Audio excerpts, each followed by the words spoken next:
Psicosis con la doctora María Montoya, especialista en Derecho Migratorio. Nos habíamos quedado en la figura del CBP Home, o la de One que deriva en Home.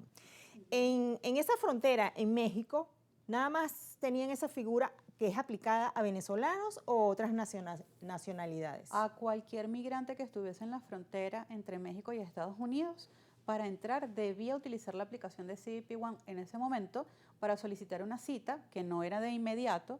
Tan es así que fue tan usada la plataforma que llegó un momento de colapso de ella porque habían demasiadas solicitudes en tránsito.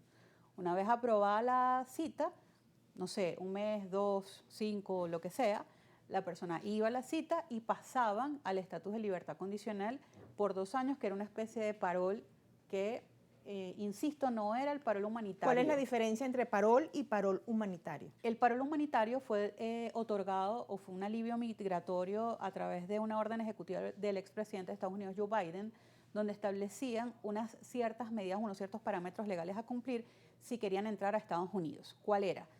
¿Y cuál es la diferencia más visible entre el parol y el parol humanitario? Que para llegar a Estados Unidos debían estar en Venezuela o en algún otro país. 1, 2, debían presentar un patrocinante o un sponsor que se hiciera responsable de la persona, de todo el tema económico e inclusive del cumplimiento de la legislación americana y que tenía que aprender el idioma de la nación. En el parol simplemente le dan ingreso a Estados Unidos y tienen una protección por 2 años y les permitían incluso tener permiso de trabajo. Sin embargo, las figuras eran muy distintas porque en el parol humanitario había una tercera persona residente de Estados Unidos que tenía la responsabilidad de cubrir económicamente a esa persona por los 2 años que estuviese en ese país. ¿A qué atribuyes tú que haya tanta desinformación y también datos tan cruzados que a veces resultan en ambigüedades y no son conocidos o interpretados realmente por nosotros los venezolanos? Fíjate, creo que el tema de la globalización de la información nos lleva a que haya mucha gente que son periodistas de pasillo, ¿sí? Y capaz esto puede sonar como un término peyorativo, pero es así. Yo escuché algo y lo repito. Lo ves en las mensajerías instantáneas, mensajes reenviados y dice reenviado muchas veces. Y no es información validada ni calificada. Por eso es que hay tanta desinformación y por lo que dije anteriormente. La migración, la última, todos estos migrantes, este movimiento masivo de migrantes a través del Darién, muchos de ellos migraron por una referencia. Porque mi tío, mi hermano, mi primo, mi cuñado migró y se fue por el Darién y no le pasó nada. Pero digamos que las experiencias migratorias son individualísimas. Si yo migro por una referencia de alguien, yo no estoy buscando la fuente informativa real. Yo no estoy buscando información de la fuente. No estoy buscando información de los organismos del Estado americano que me digan si usted migra va a pasar esto y esto o usted puede migrar de esta forma. Básicamente es por eso, 1. Y 2, que también, y es muy lamentable decirlo, pero es muy cierto, hay mucho periodismo amarillista en búsqueda de views, en búsqueda de el clic, en búsqueda de gente que mire. Y es muy irresponsable. La gente que no tiene un contexto sencillamente se queda o con la referencia o con noticias news. ¿Y qué es noticias news? No lo saben. Bueno, pero a esos colegas, yo soy periodista, por supuesto, no estoy en ese... No siempre en son ese club, periodistas. pero te iba a decir exactamente, porque también lo vemos, esa desinformación por parte de los llamados influencers, Correcto. los políticos, bueno, y otros sectores, el radio pasillo también, Claro. qué sé yo, de los condominios, de otros Las grupos, de otras referencias, áreas. claro, claro. Y es no solo descabellado, sino pernicioso, porque por muy inverosímil que parezca, en el año 2025 hay gente que realmente no sabe interpretar la información, hay gente que no sabe utilizar un teléfono inteligente, hay gente que aún creyendo que sabe utilizarlo no lo sabe hacer porque no sabe buscar la información. Y eso conlleva una gravedad del asunto porque van replicando, replicando, replicando. Te puedo poner un ejemplo sencillísimo.